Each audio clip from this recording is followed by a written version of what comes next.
In 2020, national parks hosted 237 million visitors. This number does represent a 28% decrease from the previous year, largely due to temporary park closures and restrictions implemented in response to the coronavirus pandemic. With that in mind, 15 parks set a new recreation visitation record. The Blue Ridge Parkway, America's longest linear park, claimed the title of most visited site in the national park system. The Great Smoky Mountains National Park maintained its long-running position as the most visited national park, a position it has held since 1944. Now, it's only fitting to spotlight the National Park Service during National Park Week, held annually in the month of April. This year's theme is Recreate Responsibly. It all started with President Woodrow Wilson in 1916. President Wilson signed an act creating a new federal bureau in the Department of the Interior, responsible for protecting 35 national parks and monuments. The national park system now comprises more than 400 areas covering 84 million acres. Although the service has grown, the organization and its 20,000 employees continue the mission of preserving the natural and cultural resources and values of the national park system for the enjoyment, education, and inspiration of this and future generations. Visitors to parks have a significant impact to the economy.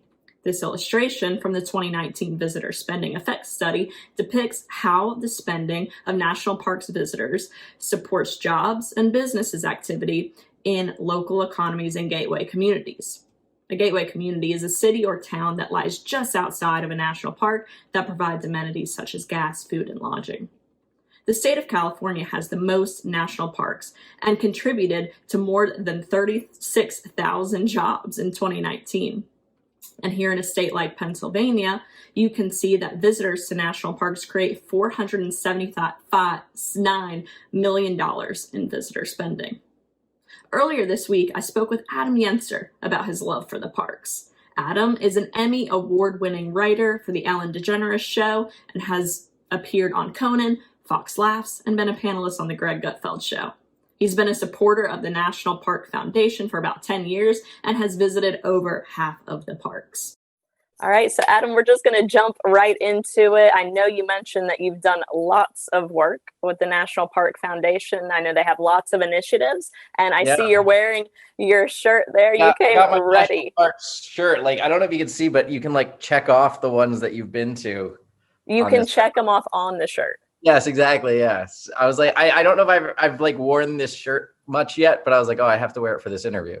We'll have to like boost our quality so that we can see the check marks on the video. But I got my picture of Grand Tetons behind me in the living room here. So I mean, you're just the most prepared guest I think. Well, I was thrilled that you asked me to talk about this because like I always do podcasts about like comedy and writing and work and stuff, but like I love the national parks, so it's something I really enjoy talking about. The interesting part is you have a wealth of knowledge and background in comedy and writing, and I found it so interesting that you also know quite a bit about the national parks, and that's kind of a life interest, it seems, of yours. So just talk a little bit about some of the work that you've done with the National Park Foundation and even your connections to the national parks. So yeah, I've loved the national park system for a long time. I growing up, when I was a kid, my family took a trip to Florida one time and we went to the Everglades. So that was like the first national park that I ever visited. And we did like the airboat tour where you see like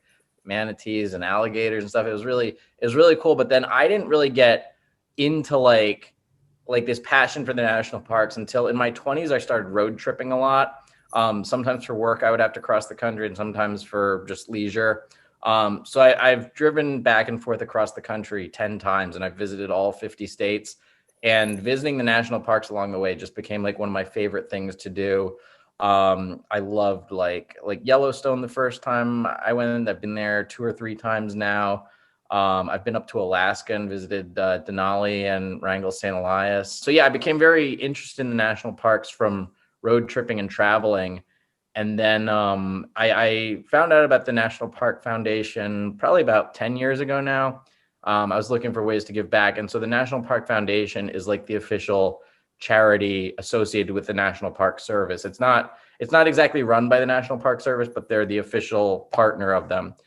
So they have a lot of initiatives, both like across the board, like to help recuperate wildlife in the parks, to help repair, if there's trails or buildings that need renovation, like on an infrastructure level. There's also programs to sort of get like one of the initiatives that I like to support a lot is called Every Kid in a Park. So it's to get school students, especially kids in, like lower income communities, to get them out to see the parks and do sort of science programs for them and nature programs for them and get them interested in the parks for the leisure, fun of it, and for the sort of, educational value of it all. Road trip and have road trips across the country. How far off the beaten path are you willing to go? Like how far off your path of getting from your start destination to your end destination are you willing to go for a national park? Whenever I plan my like road trips, I give myself like no set sort of time period to finish them. So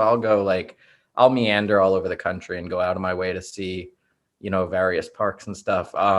My dream, like I said, I want to go to all of them.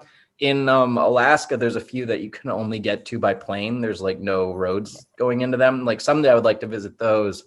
But yeah, I've gone to ones that are pretty far out of my way. Last time I was driving through Colorado, I had never been. This was just last summer. I went to Black Canyon of the Gunnison, and I went to the north rim of it, which I didn't even know I was doing at first. I just kind of looked it up on a map and was like, oh, I'll go there. And you kind of have to drive for almost 45 minutes through like dirt roads to get to the north rim of the canyon. And I also drove around it and saw the south rim then also.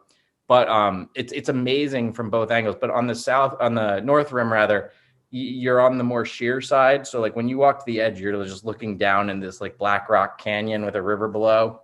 It was amazing. It was really cool. And then I drove up to Dinosaur National Monument, which is where you can see dinosaur fossils like still in the ground. Like they've sort of left it in the earth, like the way the archaeologists and paleontologists find it. And so you can see all the dinosaur bones and the different eras of animals that are kind of fossilized in the rock. So yeah, it was really cool. But yeah, I always like going as far out of my way as possible to see them. And do you go, it sounds like a lot of these are solo missions. Do you usually plan these trips solo? I've done them both ways. I my favorite way to road trip, because I've done it with people, I've done it alone. I kind of like to travel by myself, but know people in the places that I'm visiting. Because it's fun to kind of have people to visit cities with or visit the parks with. But yeah, I've done some of them alone. I've done arches with my brother Dustin before. I've done Carlsbad Caverns with my brother Eric and my friend Leah. I've done a bunch of the ones in California with my parents when they're out here. I've gone camping with some friends in Joshua Tree. I drive up to Sequoia with friends, once a year or so. So yeah, I've visited some of them by myself and some of them with friends and family. Okay. And have you ever taken the Find Your Park quiz on? I haven't actually.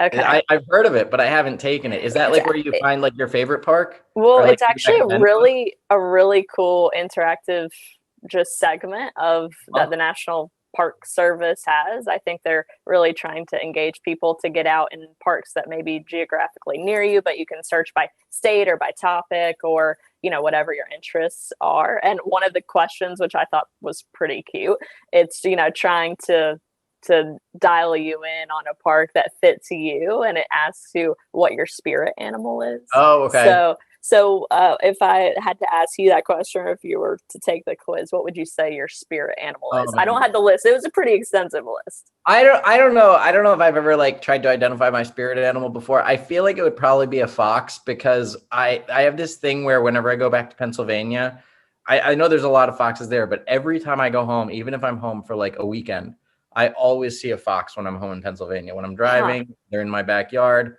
And this was several years ago, but I was home, and my parents still laugh at me for this story, but I was driving in like Lower Macungie behind one of the developments, and this was at night. I was driving home, and there was a fox walking along the side of the road, and there was nobody else on the road. I pulled up next to it and rolled down my window and started talking to it, and it sat down there and like Wow. listened to me a little bit. This sounds And like a I was great like, spirit oh, I animal. connected. I was like, oh, I connected with that fox. And yeah, so now I joke about it. Every time I'm back in Pennsylvania, I always see a fox. And when I was camping in Joshua Tree one time, we were sitting around a campfire at night in this, like, the campgrounds are in these like rock formations kind of.